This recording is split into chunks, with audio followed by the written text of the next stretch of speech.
Hey, what's up, my unapologetic squad? Welcome back to my channel. Today we'll be discussing Insecure episode 6, guys.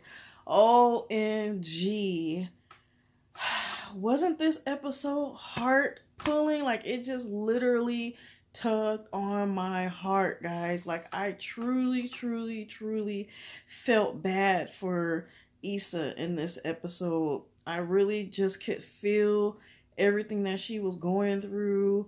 I know a lot of us have been in that same situation with some of our friends. I could truly relate to how she feels, guys. And it starts off with her lying in bed, right? She's laying in bed and she's in her thoughts, right? She's constantly replaying over and over again the last conversation, the last argument she had with Molly. And it's really screwing with her mind. It's really screwing with her attitude. You know what I'm saying? She's low-key done, right? Low-key just over it. She's in her emotions. And she's just thinking about herself, you know what I'm saying? She's having a moment of self-reflection and she's going over the situation and she's remembering all the things that Molly was saying to her. You're a user. All you've ever done was use me, use people. So she's laying there and she's just really overthinking the situation, right? And we definitely know what overthinking will do. Overthinking will cause us to be in a very dark, nasty place, and a lot of that is in our heads. So let's stay tuned. Let's see what happens with Issa in this next episode. But I really think that what Molly said to her truly affected her. And I feel so bad for her. And we could all relate to lying in bed, laying there in our thoughts, right? Looking over at the phone, looking over it like, no one's called me. No, he hasn't called me. No, she hasn't called me. And that's exactly what she's doing. She keeps looking over at the phone and she's saying there's no messages. There's no messages. And I'm pretty sure that she was checking for Molly. She was checking to see if Molly had texted her, if Molly had called her, and nothing. Nothing was there. So she starts going through her phone and she's scrolling through her phone and she's looking and she's seeing all the comments, from all the people from the block party, right? And she's scrolling through all the comments and they're all very healthy comments, right? They're all feel good comments. People are giving her attaboy, you know what I'm saying? They're giving her accolades and stuff. And then we see the reporter. The reporter, right? The Instagram reporter. She comes out and she says, niggas gathered for chicken, cocoa butter, and violence. She said something like that, right? Oh, I was dying when she came out and said that because she is truly soaking up this moment, right? She is truly taking advantage of this opportunity to get herself out there and be this YouTube reporter, right? It's just funny, but gotta love her, right? Gotta love her.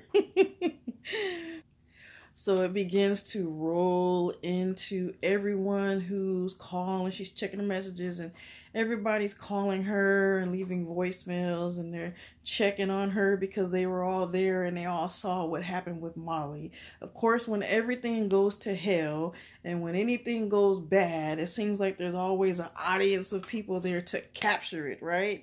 I'm really surprised that the YouTube news girl wasn't there to capture the whole argument, right? She would have had a hell of a story.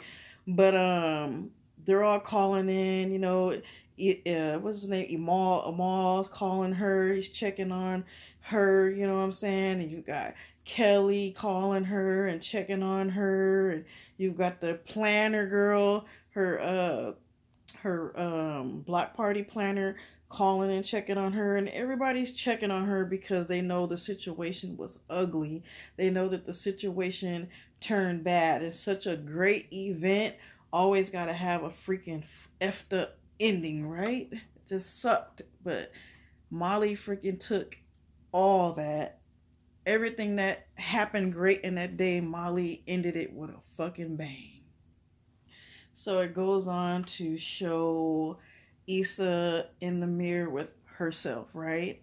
I love when she has these talks with herself in the mirror. You know what I'm saying? She has these Issa talks, and her reflection, her freaking mirror reflection is always the one that's fucking about it. You know, she's always the one who don't take no shit, right? And she's sitting there having this discussion with herself about Molly and her, you know, her reflection, herself, her reflection in the mirror is pretty much telling her, no, fuck that, no, you don't go to her, you know, this and that. And she's like, yeah, you know what? Yeah, you're right. You're right. This is about to be about me. You know what I'm saying? This is about to be about Issa. You know what I'm saying? So she freaking goes on and she has a Issa day. She has a day to herself. And we all have had those days where we need to step away from everything that's going on and just have one of those days where you just do everything that makes you feel good. And that's what Issa did. And that's what she really freaking needed. Because she just needs to get out and get around positivity, because she starts to realize that she is always the one who is apologizing first. You know what I'm saying? She's always the one who is going to Molly and being the better person, taking the upper hand. I mean, remember when she gave her the parking space? She know damn well she was in the parking space first, and that she had a majority of the space, but because she always takes the upper hand, she let Molly have the parking space. And here we go again in another situation where they had this argument, and she's in her thoughts and in her self-reflection in the mirror saying, you know what, I'm always the one fucking apologizing first, but you know what, this time, no, she needs to come to me, and she's goddamn right. So I love it how she's like, you know what? I'm about to worry about me. I'm about to relax, relate, and release, right? Relax, relate, and release. And we all know what that is, and we all know how to do that, and everybody needs those moments. Everybody needs those times where we can just let our hair down, we can have a little bit of wine, whatever it is your guilty pleasure is. We all need those moments where we just relax, relate, and release. So she goes on and she has her self-care Sunday. And I love that. I love that she's going to do that for herself, because she so needs it. And have you noticed that whenever you're in that mindset, that's when you get the most shit done? When you come to the realization that, you know what, I'm going to do me. It's like all them lists of things that you've been procrastinating on, all of a sudden you got all this energy and all this motivation to do that shit. You know what I'm saying? So Issa's going around the house and she's cleaning like she's doing one of them spring cleans. You know what I'm saying? People, you know how to spring clean. When it comes time to spring clean your house, you start taking shit down and throwing shit away and cleaning the refrigerator and cleaning up the cabinets. You start doing all that extra good shit. And when you get done, you feel good about yourself. So she's actually doing all this stuff because at the end result, she's going to feel great. So while she's spring cleaning, she gets a phone call from, guess who, guys? You know who? I ain't gotta ask you. She gets a call from Nate. You know he was gonna call and check up on his girl. He was gonna call and check up on her. She didn't want to be consoled, you know what I'm saying, at the end of the last episode. So you know he was gonna call her today, you know what I'm saying, and check on her and see how she's doing, ask her how she's doing and everything. And she, you know, she's like, so whatever. And he basically is like her rock. You know what I'm saying? He's her rock. You know what I'm saying? Which he has been. He's been her rock, except for the time he ghosted her. But besides that, throughout this whole process and throughout this whole planning, he's been her rock. And he's had nothing but positive things to say. He's been motivating to her, you know what I'm saying? He's been uplifting her spirits and helping her see how talented she is. And, you know what I'm saying? Continuously keeping her mind looking forward, right? That's exactly what he's been doing for her. And so right there in this episode, he's talking to her. He's in the barbershop, you know what I'm saying? Mr. Barbershop Nate, right? So Nate the barber. Uh you know, he's telling her, he's like, man, you did a kick-ass job. Like, can't you see that? Like, you put on a hell of a fucking party, a hell of a block party, you know? And he, once again, is being her rock. And that's what she needs. And I think that in this process, as I watched this episode, I noticed a pattern that she is going to continue to keep seeing that she's something, that she can be more, and everything that she's getting from other people, she never got from Molly. Never once got from Molly. Go figure, right? Go figure. But I really hate how the last things that Molly said to her has her second guessing her relationships with her friends, you know, second guessing her connections with people. You know, she's going through and she's making sure that these people don't think that she's using them, that her connections and her friendships with them is not based on, you know, what they can do for her, you know what I'm saying, based on circumstances and stuff like that. So, you know, she's just like telling Nate, you know, I just want you to know, you know, I'm here for you, basically, you know, because she doesn't want him to think that she's used him in any type of way, because she notices that he's been there for her and he's been her rock.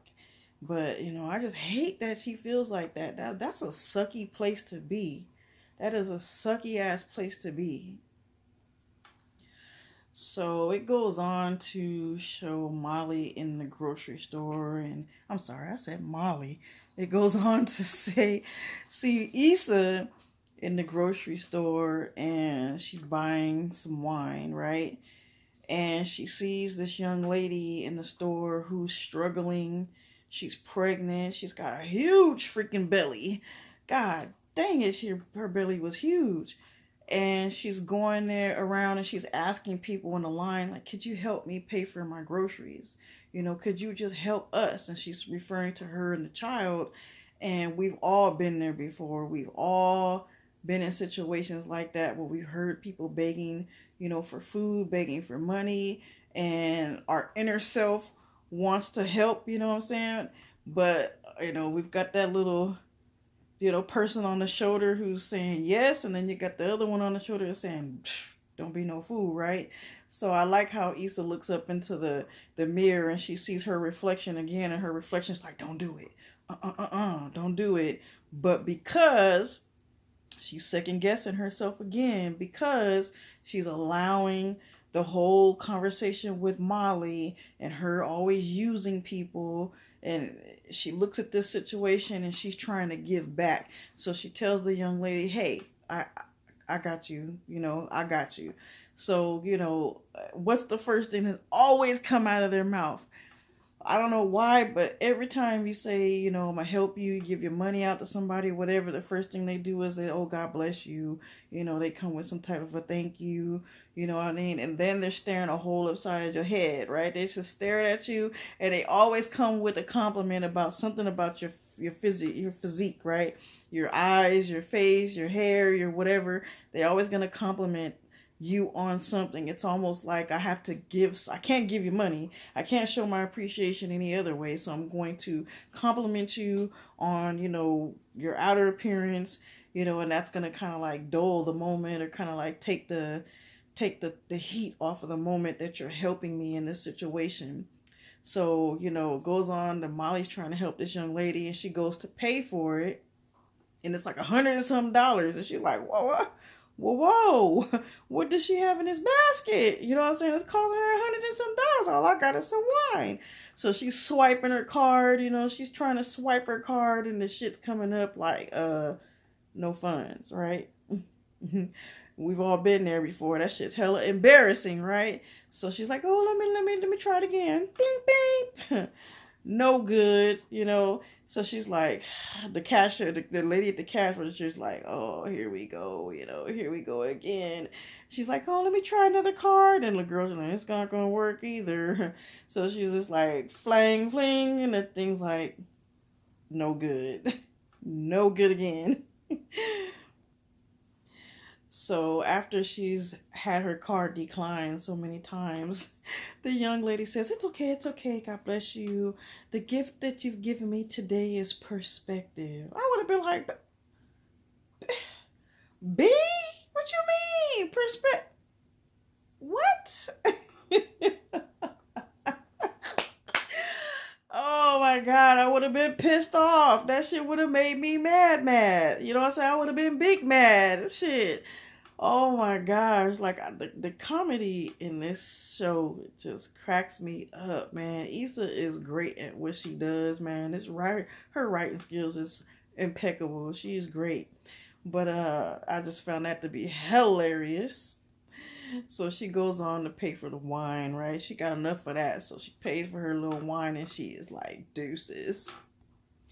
So as she's driving down the street, she sees this old man, right? He's running down the street because he's missed the bus. And there we go again. Twice now. She sees an opportunity where she can help somebody, right? Because she's trying to prove to herself that I don't use people. I help people. I give back to the community. I give back to people. Fuck what Molly said. I don't use people. So she sees this man, George. And, she offers him a ride because he missed the bus. And George is freaking hilarious. Why is it that old people don't have a filter? The older they get, they do not have a filter. And George is the epitome of that. That guy was funny as hell. He just got to saying all kinds of crazy shit. He got to complaining about the heat. Then she turns the air on. Or he was complaining about the air being too cold, so she turns the heat on. Then he claims that it's like a furnace. And then when she tries to equal it out, he's like, damn, can you like equal it out? Can you balance it out? Or some shit like that. He said it was funny though.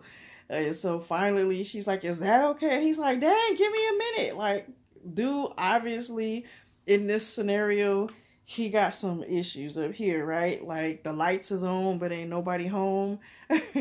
So he's going on and he's talking and he's complaining. And she's just like, okay, like, what did I get myself into? As he continues to keep talking, she's noticing that dude's missing a few screws, right? But she still learns something. She learns something in this conversation with this man about friendship.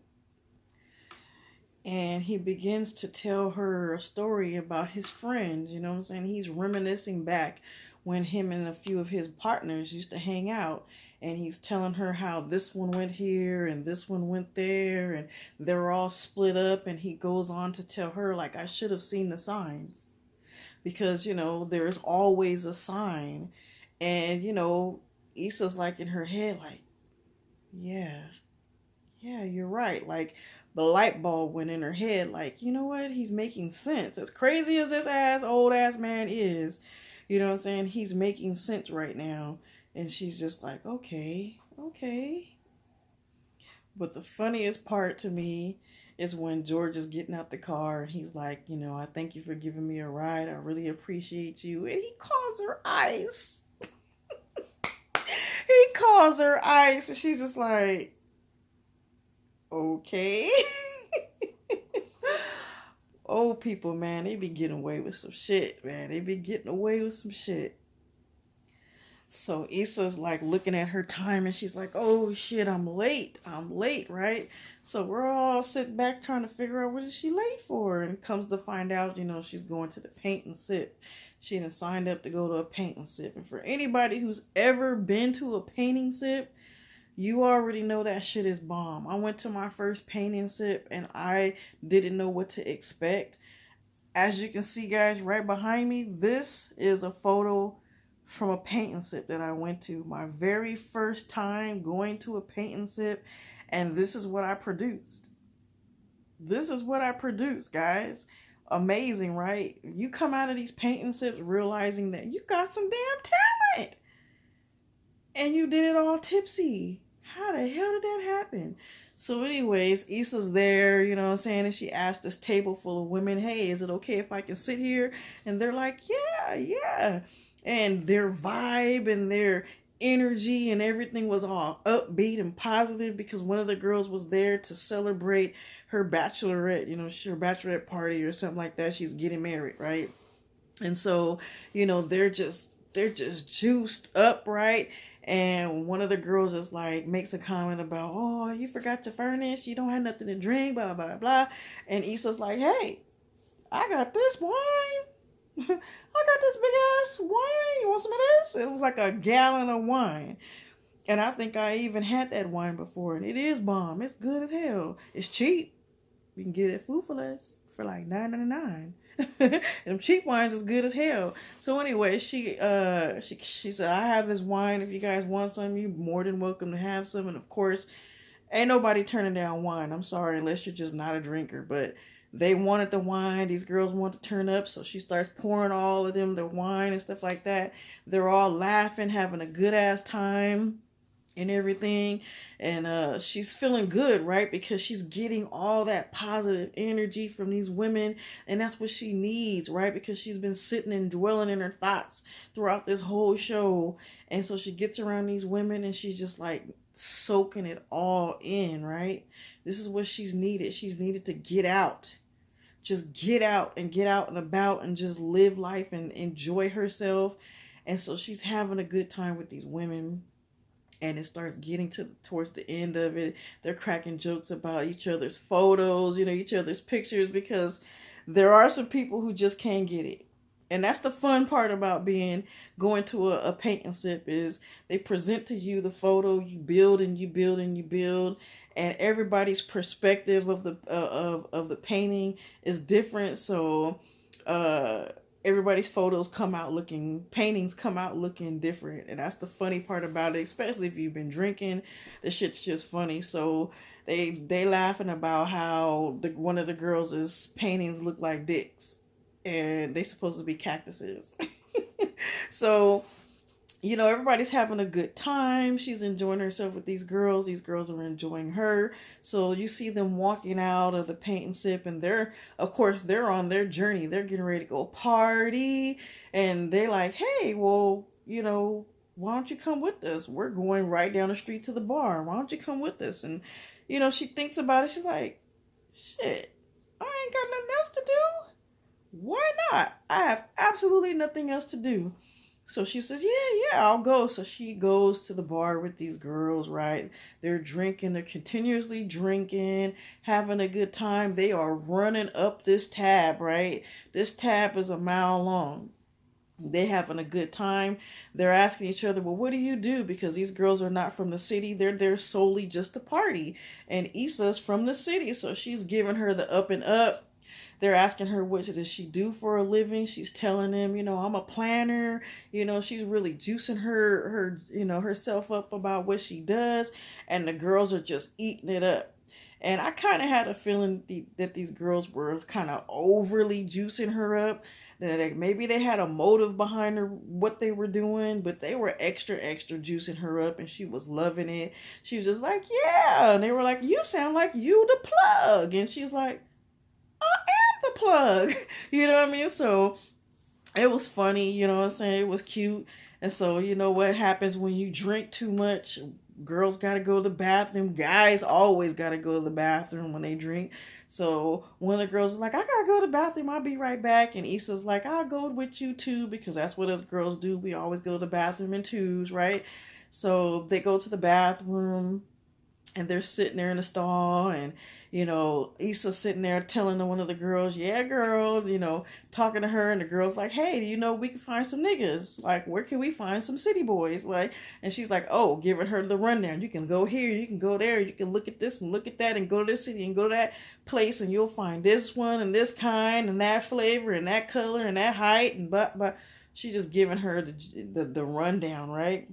And she's talking and talking and talking, and she realizes the girl's not even replying. She's not even responding back to her. So she looks down at the bottom of the stall at her under her feet, and she realizes there ain't no more feet.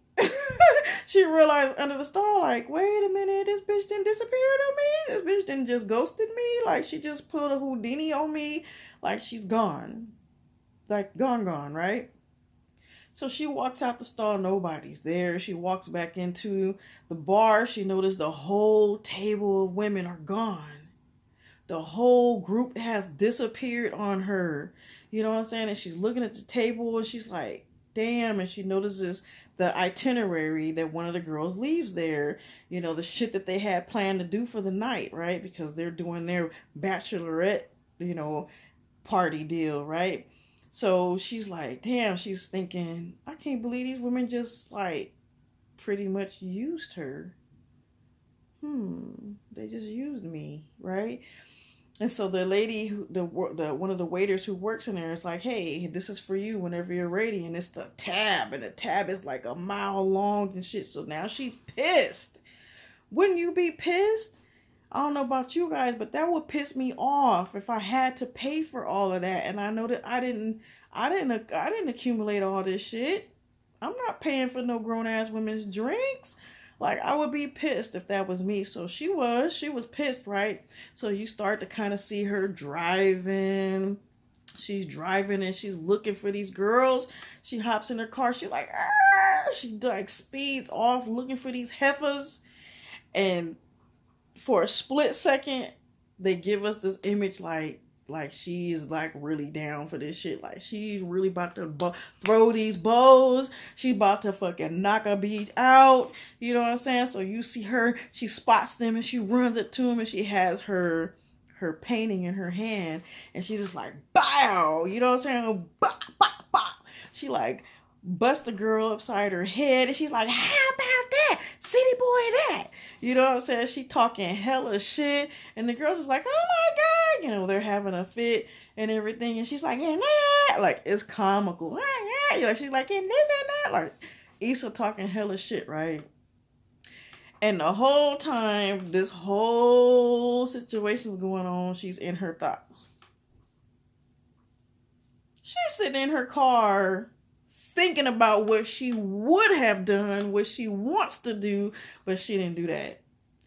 So the car behind her honks, they honk, honk, honk, and she's like, it startles her out of her thoughts, and she's like, oh, and the girls are on the corner walking away. So she lets them get away with it. A bitch would. I wish a bitch would. I would not have let them get away with it. We would have all been going to jail that night. So she starts to think like, man, like, this is some effed up stuff right now, And you guys all know how it is. At the end of the day, the best person you could talk to is your mother, you know what I'm saying? Or your father, or somebody really close to you in the family, or a close friend. And Issa, I keep saying Molly. Issa chose to lean on her mother, and, she goes to her mother's house, and her mom's like, I'm so glad you called me, because, just like a mother knows. A mother knows, their child, right? At least a mother should know their child. And, she's talking to Issa, and she's asking her about the block party. And, she's just kind of like, and her mom is picking up the vibe. You know what I'm saying? Her mom is picking up her energy, and she's just like, my baby needs a hug. Like, my baby needs me. And so she throws out her arm, and she's like, come here. Come to me. And when Issa lays her head in her mom's shoulder, she crumbles like a baby. She crumbles like a baby. It is something about being held by your mother when you need somebody to lean on that just wants you to release all that pressure that's built up inside of you. And that's what she did. She just starts bawling. She starts bawling. She needed her mom. She needed the comfort of her mother so she can just release and let all of that out.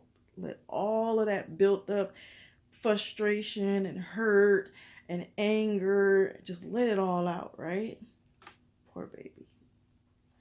And so her mom goes on to tell her how, she admires her and how she's always thought that she could do anything that she wanted to do and how she thought so highly of her. And Issa was like, wow, like I never knew that that's how you thought of me. So again, she gets confirmation. The first time was with Nate. Now she's getting confirmation by her mother that she's somebody, that she's actually this great person and she's not a user. She's not an abuser. That she's actually a great individual and she's got that confirmation from her mother. And that's all she needed to hear.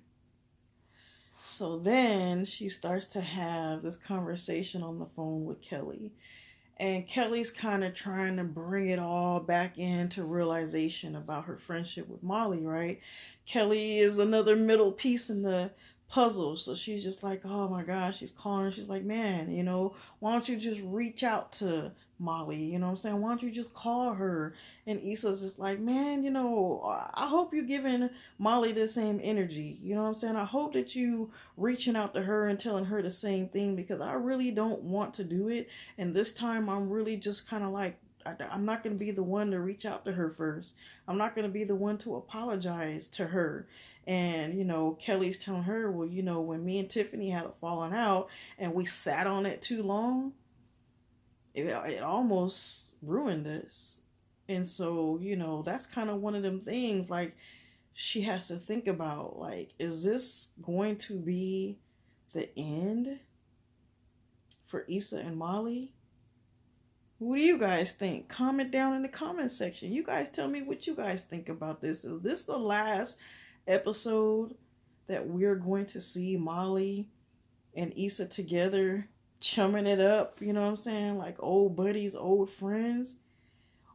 Or is this, just a phase that they're in? You guys comment down below. And if you got to this point and you watched me all the way up to this point, click a like button. Click the like button. Do your girl a favor. So then she gets home after talking to Kelly and she's looking around her clean ass apartment, right? It's clean. It feels good. She's feeling good. She starts toking it up. I ain't never, am I wrong? But I don't think I've ever seen Issa smoke during this whole existence of Insecure. I don't think I've ever recalled her ever smoking anything, but she's smoking right now, I don't know what she's smoking, but I can assume I think I know what she's smoking. She's smoking at 420. And she's sitting down and she's going through the comments and stuff again about the block party, and she's noticing all these people got all these positive things to say. You did great. This was wonderful. I really enjoyed this. When are you going to do it again? And she's noticing again for the third time. She has, again, people telling her, you are somebody. You are great. You are wonderful. You could do this. You can do whatever your mind says you can do. Whatever you put yourself in, you can do. All these positive things. And she's just like, yeah, she's feeling good about herself, right? Why would you not? She had that confirmation once again, showing her that she's a great person and that she can do anything that she puts her mind to. So she's really enjoying smoking her smoke and reading her comments. And I can relate to reading the comments, guys. Some of you guys are just awesome. I just want you guys to know that. Some of you guys are awesome. I love reading your comments. You know what I'm saying? You guys are so positive. You have great things to say. Don't worry about the ones that are down in the comment section who are being haters. Don't let them ruin your day, guys. That does not faze me anywhere at all. So don't even get engaged. Don't even engage yourself in arguing back with these people or thinking that you have to stand up for me. I appreciate that, but don't do that, okay? Continue to go on with your day. Be positive and just let them lurkers and them negative haters just do what they do, because I don't even care. I just look right over it, delete it or whatever, and keep on moving. But she's going through all the comments and she's smiling and she's feeling good about herself, and she's just like, hey, you know, I want to eat something. And she realizes that she ain't got no food to eat. She cleaned out the refrigerator and threw all the shit away. So she's like, you know what, I'm about to go get what I love to go eat. You know what I'm saying? So you see her leaving and she's going to this restaurant. So she gets to the Ethiopian restaurant that she loves, right? And she's sitting there, she's like all excited about it. You can see her, she's like got a little pep in her step. I love it. She just boppity, you know. And she sees Molly sitting inside the restaurant on her phone at that. You know what I'm saying? She is on her freaking telephone at that. And for a split minute, I know she has to be thinking what I was thinking when I saw that. When I saw that part, I was thinking, whoa, whoa, whoa, wait a goddamn minute. I've been sitting here looking at my phone, wondering if you got, you know, gonna text me, wondering if, you know, you gonna call me. And here you are sitting inside this restaurant looking unbothered on your fucking phone, just like it ain't shit. You know what I'm saying? You just going on with life. Like, I ain't shit. You know what I'm saying? Unbothered. And Issa's looking at her and she's contemplating in her head, you know what I'm saying? Should I go in there? Should I not? Should I go in there? Should I not? And she looks up in the window and she sees her reflection. And for the first time, her damn reflection of herself didn't say shit. For the first time, she was looking for that, like, come on, man, tell me what to do. You know what I'm saying? And her reflection of herself did not say a damn thing. She was like, no, you were in this on your own.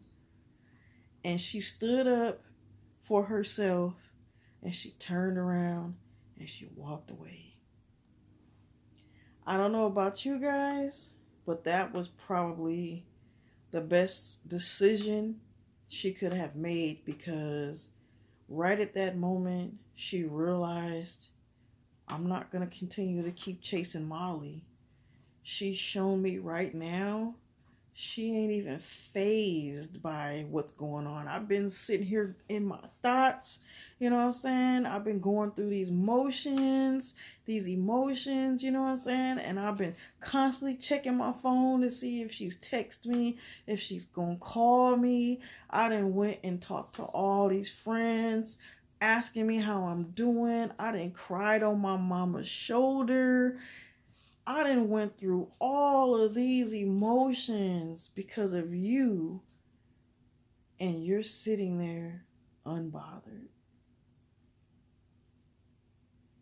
I don't know about y'all, but I seriously think this just might be the end for Molly and Issa. Because let's be real. Not all friendships last forever. You know, some people come into your life for just a season. Some of them, like they say, some people come into your life as a lesson or a blessing. I don't know which one Molly was, but things don't last forever. And just maybe Molly was what was hindering Issa from becoming someone who she didn't know she was, which is somebody great.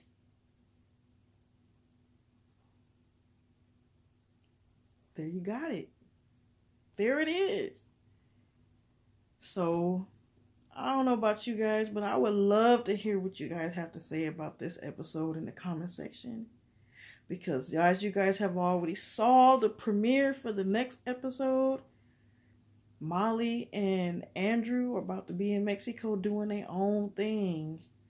And I have a feeling that the next episode is going to be all about Molly. And it's going to show Molly's perspective of how she feels about this whole situation. And for some reason, guys, I have a feeling that she's not bothered. She's unbothered. It's all about her and Andrew and the next journey. So I'm glad you guys sat with me through this review, guys. I hope you guys enjoyed it. Don't forget to comment. Don't forget to subscribe to your girl. Subscribe to the family. Be a part of the Unapologetic squad and see what it's like to be loved and welcomed and cherished for who you are unapologetically. So guys, thank you guys for watching, and I'll see you in the next one. Bye.